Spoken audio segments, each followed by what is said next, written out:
కాకినాడ జిల్లా తునిలో టీడీపీ దౌర్జన్యం పరాకాష్ఠకు చేరింది. వాళ్ళ తులి మున్సిపల్ వైస్ చైర్మన్ ఎన్నిక జరగనుంది. ఇప్పటికే 3 సార్లు ఎన్నికలను అడ్డుకున్నారు టీడీపీ గుండాలు. ఇక వైఎస్ఆర్సీపీ నేతలపై ప్రభుత్వం కక్ష సాధింపులకు పాల్పడుతోంది. ప్రస్తుతం చెలో తుని కార్యక్రమాన్ని అడ్డుకునేందుకు హౌస్ అరెస్ట్ చేస్తున్న పరిస్థితి కూడా మనం చూస్తున్నాం. కరెస్పాండెంట్ రాజుతో మాట్లాడదాం. రాజు, ఎక్కడున్నారు ప్రస్తుతం మీరు? చెలో తుని కార్యక్రమానికి అడ్డుపడుతూ నాయకులను ఎక్కడికక్కడ అరెస్ట్ చేస్తున్నారని అప్డేట్ అందుతోంది. ఏంటి మీ దగ్గర అప్డేట్స్? రైట్, మనం చూస్తున్నాం హరి, ఇవాళ తుని మున్సిపల్ వైస్ చైర్మన్ సంబంధించినటువంటి ఎన్నిక హైకోర్టు ఆదేశాల మేరకు జరగనుంది. నిన్న జరగాల్సి ఉన్నప్పటికీ కూడా కోరం లేకపోవడంతో పాటుగా టీడీపీ మూకలు చేసినటువంటి అల్లర్ల వల్ల ఆ ఎన్నిక వాయిదా పడిన పరిస్థితి అవుతుంది. ఈ నేపథ్యంలో చెలో తునిపికి మాజీ మంత్రి, జిల్లా వైఎస్ఆర్ కాంగ్రెస్ పార్టీ అధ్యక్షులు దాడిశెట్టి రాజా పిలుపునిచ్చిన నేపథ్యంలో ఆ జిల్లాలో ఎక్కడ పడితే అక్కడ వైఎస్ఆర్సీపీ నేతలకు నోటీసులు ఇవ్వడం జరుగుతుంది. అదేవిధంగా తుని బయలుదేరి వస్తున్నటువంటి ముద్రగడ పద్మనాభంతో పాటుగా మరికొంతమంది నాయకుల్ని అడ్డుకుని వెనక్కి తిరిగి పంపించేశారు. అయితే ఈ ఎన్నికలకు అంతా కూడా ఇటు మున్సిపల్ చైర్మన్ సుధారాణితో పాటుగా 17 మంది కౌన్సిలర్లు సిద్ధంగా ఉన్నారు ఎన్నికల్లో పాల్గొనేందుకు. వీరంతా కూడా సిద్ధమైన పరిస్థితి అయితే ఉంది. ఇప్పటికే మాజీ మంత్రి దాడిశెట్టి రాజా కలెక్టర్ షాన్ మోహన్తో మాట్లాడడం జరిగింది. ఎన్నికలకు మా కౌన్సిలర్ అంతా సిద్ధంగా ఉన్నారు, సజావుగా ఎన్నికలు జరిపిస్తే వారంతా వెళ్ళి తమ ఓటు హక్కును వినియోగించుకుంటారని ఇప్పటికే స్పష్టం చేశారు. ఆయన కూడా ఒక బస్సును పంపిస్తాను, కౌన్సిలర్లకు ఎలాంటి ఇబ్బంది ఉండదని చెప్పి హామీ కూడా ఇచ్చారు. అయితే క్షేత్రస్థాయిలో మాత్రం పరిస్థితులు అందుకు భిన్నంగా ఉన్నాయి. బస్సుకు అడ్డంగా టీడీపీ నేతలు ఇప్పటికే అడ్డుకున్న పరిస్థితులు కనిపిస్తున్నాయి. ఈ నేపథ్యంలో మళ్ళీ ఓటింగ్కి వెళ్ళాలా లేదా అన్న సందిగ్ధంలో పడిన పరిస్థితి అయితే ఉంది. ప్రస్తుతం మనతో సుధారాణి ఉన్నారు. మేడం, చెప్పండి, ఎలక్షన్ ఎన్నికలు వెళ్ళడానికి మీరంతా సిద్ధంగా ఉన్నారా? క్షేత్రస్థాయిలో ఎలాంటి పరిస్థితులు ఇక్కడ ఉన్నాయి? మేము ఎలక్షన్కి అయితే అందరం వెళ్ళడానికి రెడీగానే ఉన్నాము. అందరం కూడా గేట్ దగ్గర నించున్నాము. కలెక్టర్ గారు దాడిశెట్టి రాజా గారికి చెప్పడం బస్సు వస్తుంది, బస్సులో అందరినీ కలిపి తీసుకెళ్ళి ప్రశాంతంగా ఓటింగ్ జరుగుతుందని చెప్పారు. కానీ బస్సు అయితే రాలేదు. బస్సుకి టీడీపీ ముఖ అంతా అడ్డుగా పడి బస్సు రానివ్వలేదు. మేము వెళ్ళి పరిస్థితి కూడా బయటకు లేదు. ఎందుకంటే మా ఇంటి వెనకాల సుమారు 250 మంది ఉన్నారు. అలాగే ఇక్కడ మా ఇంటి దగ్గరలో ఆఫీసు ఆవరణలోని ఒక 1000 మంది దాకా ఉన్నారు మా మీద దౌర్జన్యం చేయడానికి. మాకైతే వెళ్ళడానికి భయం వేస్తుంది. ఇప్పుడు తెలుస్తుంది ఆ ఎలక్షన్ ఎవరు ఆపుతున్నారు, ఎవరు ఓటింగ్కి వెళ్ళడానికి సిద్ధంగా ఉన్నారు అన్నది ప్రజలందరూ కూడా గమనిస్తున్నారు. ఆల్రెడీ మీరు 17 మంది కౌన్సిలర్లు ఓటు వెళ్లకుండా నియంత్రించి అడ్డుకున్నారని చెప్పి కూడా మేము మీద కేసు పెట్టడం జరిగింది. ఆ కేసులో ఏమనగా మీరు మరి కొంతమంది కౌన్సిలర్లు, ఇక్కడ ఉన్న కౌన్సిలర్లు మీరు నియంత్రిస్తున్నారా మేడం? వాళ్ళంతటా వాళ్ళు ఇష్టంగా వచ్చారండి. మేము ఎప్పుడూ కూడా ఎక్కడి నుంచే బయలుదేరి వెళ్తాము. మేము ఎప్పుడు కూడా ఇక్కడి నుంచి అందరం కలిసే వెళ్తాం. ఎప్పుడు ఇది ఈరోజు కొత్త ఏం కాదు. మా కౌన్సిల్ మీటింగ్కి అయితేనేమి, ఏ ఈవెంట్ జరిగినా నేను ఇక్కడ ఆడవాళ్ళు ఎక్కువ ఉన్నారని మేము అందరం కలిసి వెళ్తాం. వాళ్ళందరూ ఇక్కడ సరదాగా వచ్చారు, ఓటింగ్కి తీసుకెళ్తామని చెప్పారు. అలాగే ఇక్కడి నుంచి బయలుదేరుతున్నాం. మేము ఓటింగ్ మాకు మెజారిటీ ఎక్కువ ఉంది, మేము ఇక్కడి నుంచి బయలుదేరుతున్నాం. మన కౌన్సిలర్ ఉన్నారు, చెప్పండి, మీ 17 మందిని నిర్బంధించారు ఓటు వేయకుండా. మున్సిపల్ సుధారాణి అని చెప్పి ఒక కేసు పెట్టారు చైర్మన్ మీద. మరి మీకు ఓటు హక్కు వేయడానికి స్వేచ్ఛ ఉందా, లేకపోతే మిమ్మల్ని నియంత్రించారా? అదైతే తప్పండి. మమ్మల్ని ఎవరిని నిర్బంధించాలని నిన్నటి నుంచి చెప్తున్నాం. పోలీసులకు కూడా అంత గట్టిగా చెప్పాం. మమ్మల్ని ఎవరో బంధించలేదు, మా ఇష్టంతో మేము ఉంటున్నాం.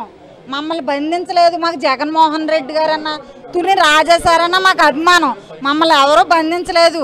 మేము ఓటు వేయడానికి రెడీగా ఉన్నాం, వెళ్తున్నాం.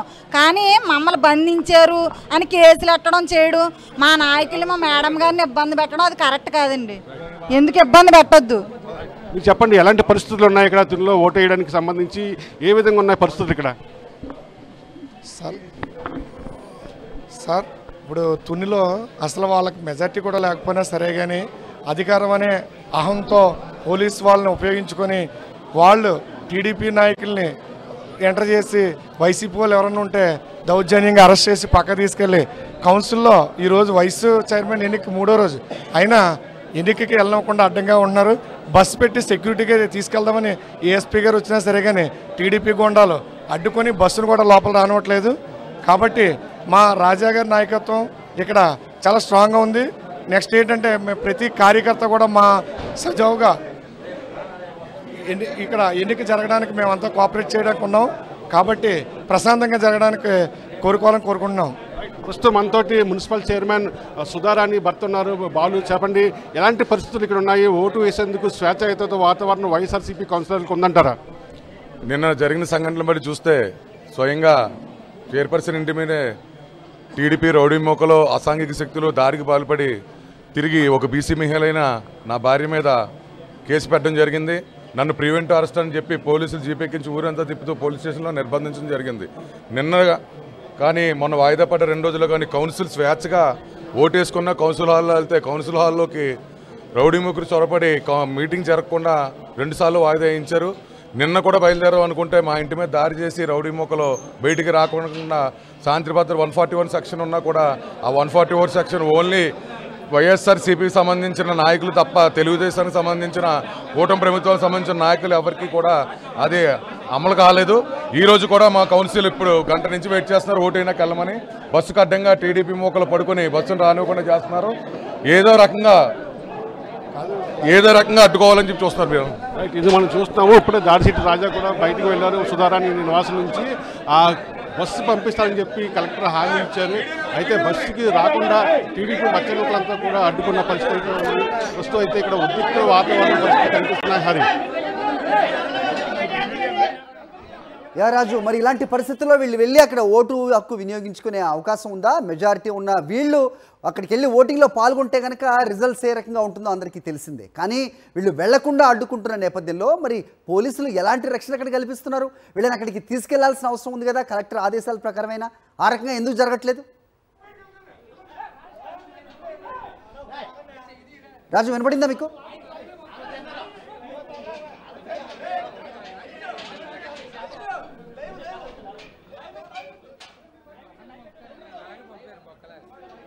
రాజు, రైట్, అది తునిలోని పరిస్థితి. సో దౌర్జన్యకాండకు దిగుతున్న కూటమి ప్రభుత్వం చర్యలు పరాకాష్ఠకి చేరిన పరిస్థితి మనం చూస్తున్నాం. సో వైస్ చైర్మన్ ఎన్నికను అడ్డుకునేందుకు, బలం లేకపోయినా తమ అభ్యర్థిని గెలిపించుకునేందుకు అక్రమ దారుల్లో కౌన్సిలర్లు ఎవరు కూడా ఓటు హక్కు వినియోగించుకోకుండా శాంతి భద్రతల సమస్యను సృష్టించడం, దాన్ని మళ్ళీ వైఎస్ఆర్సీపీ శ్రేణులపై నెట్టడం, వాళ్ళని అక్రమంగా అరెస్టులు చేయటం, అలాగే అక్రమ నిర్బంధం చేయటం ప్రస్తుతం తునిలో హాట్ టాపిక్గా మారిన పరిస్థితి మనకు కనిపిస్తోంది.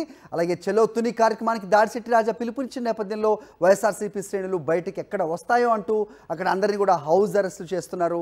సో జక్కపూడి రాజాను కూడా అక్కడే హౌస్ అరెస్ట్ చేసి అక్కడే వాళ్ళ ఇంటి వద్దే నిర్బంధించిన పరిస్థితి మనకు కనిపిస్తోంది.